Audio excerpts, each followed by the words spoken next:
everyone, and welcome to another Top 5 Records video, another one in the series in which I'm taking a closer look at the full discography of David Bowie. Today we have arrived at another album from 1973, the often overlooked Pin-Ups. Now, Pin-Ups is an interesting album, in the sense that its concept is, for Bowie at that time, pretty interesting, because this does not feature an original song, which especially in those days, the 70s, was kind of an odd thing. I mean, this did not happen a lot. This record is an ode. Bowie made it as a tribute to the bands that inspired him throughout the 60s. So these are cover versions of bands which he was inspired by. For example, the Easybeats, The Kinks, The Who, the Yardbirds, Them, Pink Floyd. It even says Sits Pink Floyd on the back. So he's already making a difference there. The Free Things, awesome band. All the bands here are awesome bands, and the selection is not something really forehanded. Something like you might immediately guess that he would do it, because this is rock and roll, blues rock, and there's even some psychedelic rock in here. So the influences Bowie was working with are rather interesting. Now, there's something for me personally interesting about this, because I only bought this album about 2 or 3 years ago, which, for being a Bowie addict starting when I was 14 years old, so I've been a Bowie addict for about 20 years, seriously addict, fan addict, doesn't matter.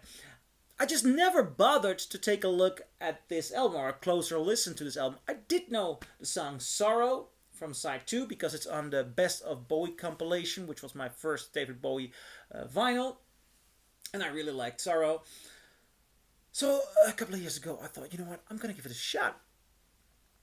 And the first thing that comes to my mind is, when we take a look at Bowie's career, a lot of people talk about the 80s as his point of mistakes. And the interesting thing is, every decade, Bowie has made several bold choices. Bowie's career is full of bold and brave choices. So, it's not strange that he makes a mistake now and then. This is a mistake. Seriously, this is a mistake. It starts off with Rosalind. Now, first thing you notice is he's trying to sound like he's some 50s rock and roll hoodlum, and knowing that, Bowie sounds very sophisticated usually, it's just an atrocity. I don't believe him. I completely don't believe him. And the band is good. The band is tight. You notice there's a little groove going on there. Mistake of this album is Bowie is singing it. And Bowie is not a bad vocalist. I think Bowie's a great vocalist, as long as he can give his own interpretation. And the strange thing is, he is trying very often to reproduce the feeling, and which made the original unique, but in a somewhat his own manner. The thing is, he's trying to sound like what he associates with the originals. For example, here comes the night. Luckily, he doesn't try, because it's a them song. Luckily, he doesn't try to do a Van Morrison imitation. I mean, that would be the only way he could have made this even worse. Van Morrison has a brutally unique sound, and Bowie's main quality as a vocalist is that he's a good actor. He's a good actor. He can convincingly tell a story, and he can convincingly shift the interpretation of the song so that it adds to his personality, and he can grasp from all sorts of genres to make it worthwhile and to make it unique. And that entire quality fails constantly throughout this album. One exception, and that's Sorrow. But other situations, I'm not going to call them songs, I'm going to call them situations. I wish you would.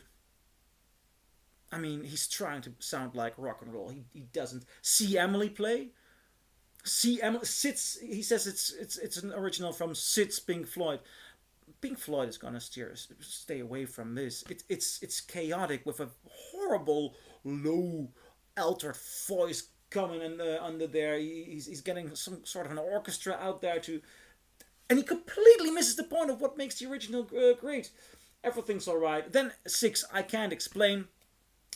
I can't explain why he did this song. He does 2 Who songs. I can't explain anywhere, anyhow, and anyway, anywhere, anyhow, anywhere. And I've never really felt very close to the voice of Roger Daltrey in the 60s, 70s. I think he's an amazing vocalist, but out of the 4 members of The Who, he's my least favorite. He's an amazing vocalist, but I never, I rarely, let's say rarely, because there are songs in which I love his voice, and I think his voice is constantly good, he's constantly convincing, but I'm never drawn to his voice, like I can be drawn to listening to Morrissey or Mick Jagger or Bowie for that matter.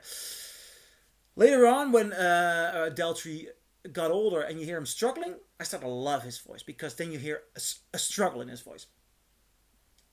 So I'm not per se. I'm adding this to make this point.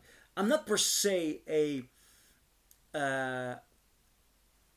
lover of the voice of Daltrey, but when you hear what Bowie tries to do and what he fails, it only acknowledges that Daltrey is, I want to say was, but he is a sportsman in giving a good vocal punch, an incredible vocal punch. Both songs fail miserably on this, miserably. And that's the thing with this album.